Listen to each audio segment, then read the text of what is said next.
Kalau sebulan 10 orang, boleh dah dalam 5,000. Semakin tinggi skill kita, semakin tinggi juga harga kita boleh letak.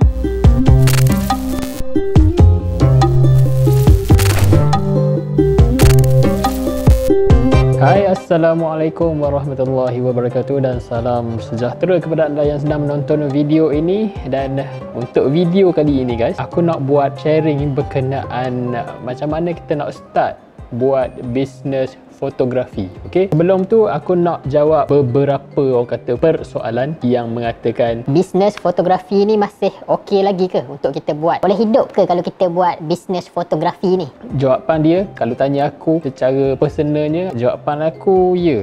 Benda ni masih lagi relevan. Ya, kalau korang ada minat dalam bidang fotografi, kalau nak buat bisnes fotografi, teruskan je. Okey, buat je. Bidang fotografi ni dia sangat meluas sebenarnya. Dia ada banyak jenis lah. Contohnya, kita ada fotografi untuk event, kita ada fotografi untuk iklan. Okey, macam orang nak buat iklan kan, dia perlukan khidmat fotografi juga. Okey, dalam event ni kita ada banyak sebenarnya. Kita ada wedding fotografi, kita ada macam fotografi majlis hari jadi. Lepas tu event dekat, mungkin ada jabatan-jabatan yang buat team building apa semua tu.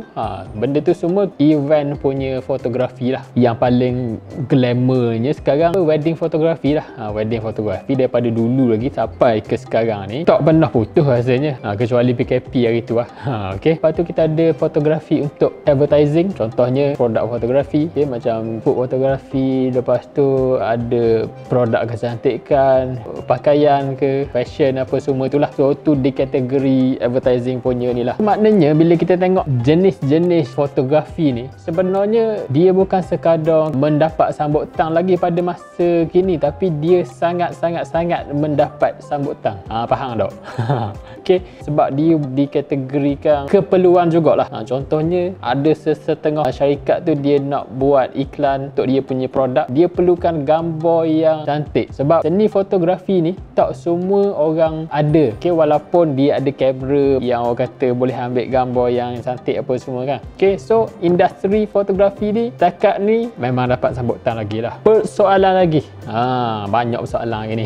Mungkin ada yang tanya, banyak ke duit boleh kita dapat dengan kita buat bisnes fotografi ni? Untuk video hari ni aku tak boleh fokus terlalu banyak jenis fotografi macam advertising apa semua tu. Kita just nak fokus satu je, iaitu wedding fotografi. Okay, jadi untuk menjawab persoalan tadi, banyak ke duit yang kita boleh dapat ni melalui fotografi ni, jadi kita survey harga dalam Google ni. Aku pernah buat dulu wedding fotografi ni, tapi harga dulu dia agak berbeza lah. Tapi harga ni dia subjektif juga sebenarnya. Memanglah dia ada harga yang dia orang tetapkan dah kan, berapa. Tapi bagi aku harga ni dia bergantung kepada kita punya skill jugalah. Skill kita tu menentukan berapa harga kita boleh charge. So kita tengok dulu harga-harga yang dekat Google ni. Try tengok harga terkini lah yang orang buat. Dia tak jauh beza mana pun dengan harga dulu sebenarnya. Cuma bezanya sekarang dengan dulu dari segi persaingan lah. Okay, harga ni ada satu package ni dia letak 690 gitu. So dia bagi photo book 8x12 inci 20 page. Lepas tu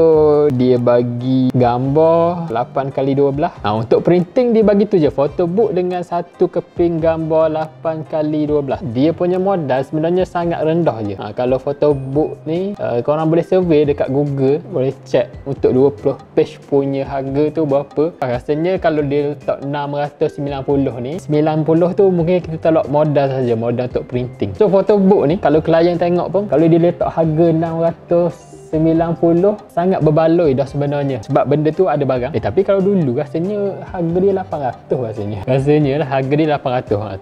Tapi yelah, mungkin sekarang ramai orang buat ni dia lagi murah sikit lah. Okay, tapi still untung tinggi lagi. Maknanya tolak minyak kereta apa semua mungkin untung 500. Okay, katakan kalau 500 kan, 500 sebulan rasanya dia cuma buat 5 je, 500 dia dah dapat dalam 2,500 bersih sebulan. Maknanya tolak printing, mungkin tolak minyak kereta sikit. Tu kalau seorang fotografer lah. Kalau dua orang, package ni tak boleh hidup ni. Kalau dua orang harga kena tinggi lah. Biasanya seorang punya fotografer lah harga 600 lebih ni. Kalau sebulan dia cari 10 orang, boleh dah dalam 5,000. So dalam sebulan 10 orang rasanya biasa sebenarnya, sebab baru ni ada kawan aku kata dia punya kawan tu job untuk bulan ni saja dia ada 15 orang. Yelah, orang nikah sekarang ramah, dia perlukan fotografer dah. Zaman sekarang dia jadi macam keperluan dah benda tu. So tu package paling rendah paling rendah aku letak, aku tengok dalam Google ni lah, orang letak 690. So untuk permulaan ni korang boleh buat package macam ni lah, ataupun kalau korang tak nak print, mungkin korang boleh bagi soft copy. Dia istilah dia shoot and burn rasanya. So biasanya orang charge dalam 400 ke 500 gitu. Kita just bagi je gambar tu dalam bentuk soft copy melalui Google Drive ke, ataupun ada juga orang bagi dekat Telegram. Tapi kalau nak lagi cun, bagilah pen drive seketul kan, nampaklah ada barang sikit. Jadi dekat sini dia ada banyak lagi package sebenarnya. Dia ada 700, dia ada 800. Tapi yang package tadi tu aku tengok di satu event je, maknanya satu apa, macam majlis angkat nikah je. Dia tak termasuk macam sanding group foto outdoor, tak termasuk yang tu.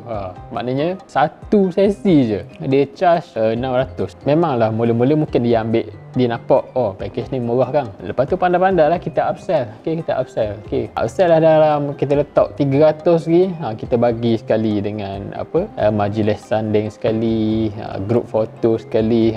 Biasanya buat gitulah.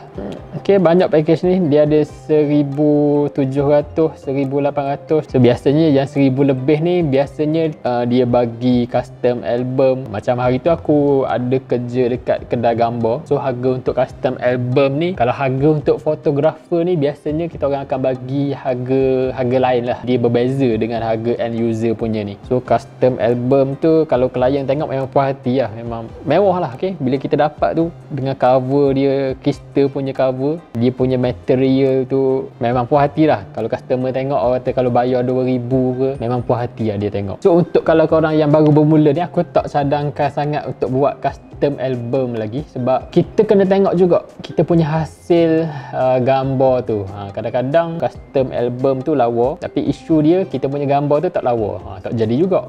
So itulah sedikit berkenaan dengan harga. Untuk harga ni aku rasa korang boleh check balik, korang boleh survey lagi. Dan harga ni dia macam aku cakap tadi dia bergantung kepada korang punya skill apa semua tu lah. Kadang-kadang dia bergantung kepada kita punya equipment juga sebenarnya.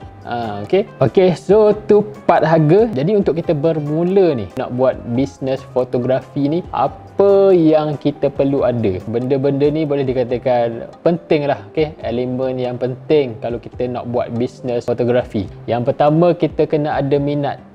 Alright, kita kena ada minat. Kadang-kadang ada orang dia minat tengok, macam dia pergi dekat sesuatu majlis kan, dia tengok ada fotografer dia tu, style lah fotografer ni, macam stylo lah dia punya ni lah, nampak galah kamera, nampak style. Kalau mentaliti korang nak jadi fotografer tu untuk macam nampak kemah, untuk nampak style, rasanya payah sikit lah. Maknanya tak tergolong dalam fotografer lagi lah. Dia minat ni memang orang kata kita betul-betul minat nak buat gambar tu. Bila kita capture sesuatu momen tu, bila kita tengok, puas hati dengan hasil kerja kita tu. Nak cerita pun tak tahu minat ni mana. Tapi yang betul-betul minat pasal fotografi ni, dia tahu lah. Dia tahu. Bila kita ada minat, yang kedua, kita kena ada apa pula? Kita kena ada peralatan. Kalau ada minat saja, tak ada kamera, tak jadi juga. So peralatan tu kena ada lah. Dia tak kisah sebenarnya sama ada peralatan murah ataupun mahal. Ada orang dia fikir macam, nak buat bisnes fotografi kenalah ada modal yang besar, sekurang-kurangnya 10,000 kena ada duit kan untuk beli kamera apa semua. Sebenarnya mentaliti tu tak betul sama sekali. Sebab kalau kita tengok zaman dulu-dulu, dia orang mana ada kamera macam zaman sekarang kan. Maknanya dia guna kamera yang Kodak ke apa, yang lama tu je. Maknanya okey je, boleh je dia buat duit kan. Dia tak jadi isu sangat sebenarnya, equipment apa mahal atau murah. Untuk permulaan ni dia tak jadi isu sangat. Contohnya kalau korang ada modal 2,000 pun rasanya boleh dah. Dia tak boleh nak beli kamera yang baru, yang range yang semi ni kan. Untuk permulaan ni kalau ada 2,000, kita cuba cari kamera yang orang guna dah. Okay, so bila kita ada dah peralatan apa semua ni, yang ketiga, kita kena ada skill. Skill ni antara benda yang sangat penting lah. Dan skill ni juga menentukan berapa berapa harga yang kita boleh charge kita punya klien tu lah. Semakin tinggi skill kita, semakin tinggi juga harga kita boleh letak. Gitu. Sebab sekarang kita tengok persaingan dia, banyak persaingan sebenarnya. Tapi kalau korang ada skill ambil gambar ni, dan bila orang tengok korang punya gambar, walaupun korang letak harga yang tinggi, dia orang akan ambil juga. So itulah dia, skill. Bercerita berkenaan dengan skill ni, macam mana kita nak dapatkan skill tu. Ada beberapa benda kita boleh buat untuk kita dapatkan skill tu. Yang pertama, mungkin kita boleh join bengkel fotografi. Tak kisahlah yang free ataupun yang berbayar sekalipun. Yang kedua, sumber ni free je. Aku banyak juga belajar melalui sumber ni, iaitu YouTube. Korang boleh tengok YouTube je. Dekat YouTube ni macam-macam benda orang ajar. Dok cakap nak orang kata. Dari segi asas penggunaan kamera ada dalam YouTube. Cara nak ambil gambar wedding ada juga dalam YouTube. So boleh tengok, boleh belajar, boleh praktikal. Okay. So yang ketiga, yang ni benda yang aku buat waktu ketika dahulu untuk aku dapatkan skill, untuk aku belajar, iaitu follow professional photographer. Ikut dia buat job wedding apa semua tu. Masa ikut fotografer tu sebenarnya, macam aku ni, aku kena belajar sendiri. Dia tak ajar macam orang ajar dekat bengkel fotografi apa tu semua. Dia tak macam tu. Kita kena belajar sendiri. Maknanya kita tengok macam mana dia orang shoot, macam mana dia orang susun pengantin apa tu semua, dia punya workflow. Macam mana dari segi sebelum, semasa, selepas, kena tengok benda tu semua. Jadi aku dapat skill fotografi ni melalui benda-benda ni semua lah. Tu antara beberapa elemen ataupun beberapa perkara yang kita perlu ada lah untuk kita start buat bisnes fotografi ni. Sebenarnya dia ada banyak lagi. Kalau nak cerita bab bisnes ni, banyak benda kena belajar. Kita kena belajar marketing pun kita kena belajar juga. Kalau tak ada marketing, tak jalan kita punya bisnes. Lepas tu berkenaan dengan kewangan kita punya duit ni semua kena belajar juga.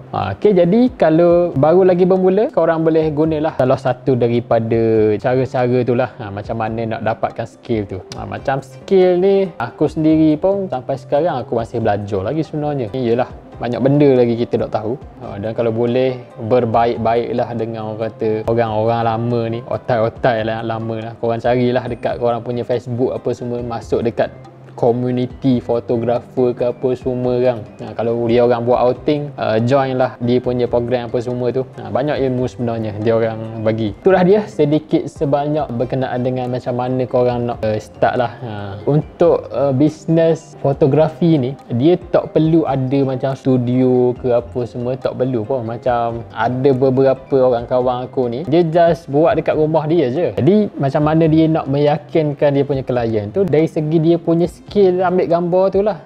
Dia punya portfolio. Aku nak cerita pasal portfolio tadi kan. Bila kita ada dah skill kita tu, macam contoh tadi, macam aku ikut fotografer tu kan, kita bukannya ikut saja-saja gitu je. Kita bawa kamera kan.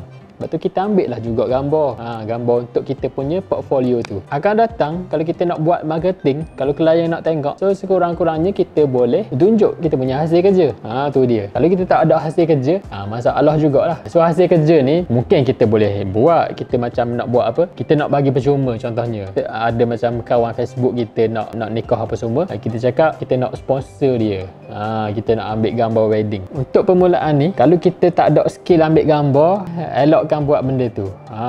Yang pertamanya, mungkin gambar yang kita ambil tu tak boleh jual. Maknanya tak lawa lah. Rule of third kita ke laut, leading line pun ke laut apa semua tu. Jadi benda tu tak boleh dijadikan portfolio kita. Seeloknya kita follow fotografer lah, professional photographer. Setiap kali kita nampak dia ambil gambar angle tu, sudut tu, kita pun ambil juga. Kita follow tu dia. Dari segi setting kamera, kadang-kadang memang kita punya kamera kita dengan kamera dia berbeza kan. Cuma dia ada setting juga. Kalau kita ikut otai-otai ni, biasanya dia akan bagi tahulah macam mana nak setting, white balance macam mana, angle pun macam mana. Sebelum majlis tu kita tanyalah sikit, nak setting macam mana apa semua. So itulah dia. Bagi aku, kalau macam nak fast track dia punya skill, aku rasa kena ikut otai-otai punya ni lah. Aku rasa pada pendapat aku lah. Lain orang lain dia punya ni kan. Jadi itulah dia. Portfolio tu penting lah untuk kita buat marketing. So untuk marketing marketing ni aku tak cerita lah pula secara detail. Rasanya marketing ni dalam YouTube pun banyak macam mana nak buat marketing. Lagi satu zaman sekarang pun korang sendiri pun boleh tengok macam mana fotografer ni buat marketing. Dekat Facebook ada, dekat TikTok ada. Macam-macam cara. Ada yang dia orang buat behind the scene. So untuk marketing ni aku rasa bagi aku sendiri untuk marketing ni dia tak terlalu susah. Kalau gambar kita tu boleh dijual. Maksudnya gambar kita tu kalau kita ambil tu gambar tu lawa. Dia tak jadi masalah sangat. Biasanya kalau kita post je dekat kita punya Facebook, akan ada orang PM. Akan ada orang tanya, ada buat tak package wedding apa semua. So aku rasa itulah dia sedikit sebanyak sharing pada hari ini. Kepada anda yang nak belajar secara detail lagi, korang boleh dapatkan ebook dekat bawah ni. Okay, aku dah pin komen tu. Okay, ebook ni bagi aku secara personalnya aku cadangkan korang orang kata dapatkanlah ebook ni, sebab dia boleh dikatakan A to Z punya ni lah. Step dia memang ada dari segi fotografi, jenis benda yang kita boleh buat, lepas tu peralatan apa yang kita perlu ada, dari segi kos pula kan, kos nak dapatkan peralatan tu berapa kita kena ada, dari segi cara ambil gambar pun ada, cara pemakaian pun ada. Dia bukan sembarangan fotografer ni, dia ada dia punya pakaian dia juga sebenarnya. Warna apa kita kena pakai. Dia tak boleh sembarangan pakai baju warna kuning ke biru ke. Dia tak boleh sembarangan. So dalam ni ada dah dia bagi tahu baju, lepas tu banyak benda boleh dikatakan memang kena dapatkan. Kalau macam korang nak buat bisnes fotografi ni memang kena ada ebook ni. Yang lagi best pula aku tengok tadi, cara macam mana nak dapatkan tender untuk majlis konvo, kolah ataupun tadika apa semua tu. Banyak untung sebenarnya kalau kita ambil gambar konvo, tadika ataupun sekolah ni. Contohnya macam seorang kita ambil RM50. Satu kelas biasanya ada berapa puluh orang. So bayangkanlah satu sekolah tu kita dapat tender tu kan, berapa ribu sehari tu kita dapat. So dalam ebook ni dia ada bagi tahu dah macam mana kita nak dapatkan tender tu semua. Tender untuk kita jadi fotografer untuk hari konvo tu. Sebelum ni aku macam tak terfikir benda tu, tapi rupanya gini buat maknanya kata boleh buat. So aku rasa setakat ni saja untuk video kali ni. Sedikit perkongsian ataupun sharing lah. Tekak pun kering dah. Sebab sebelum ni aku rekod dah satu video, tiba-tiba aku punya kamera terpadam dan aku tak sedar. Inilah dia tuan-tuan dan puan-puan, ujian dalam kita buat video ni. Okay, so sehingga bertemu lagi dalam video yang seterusnya. Assalamualaikum.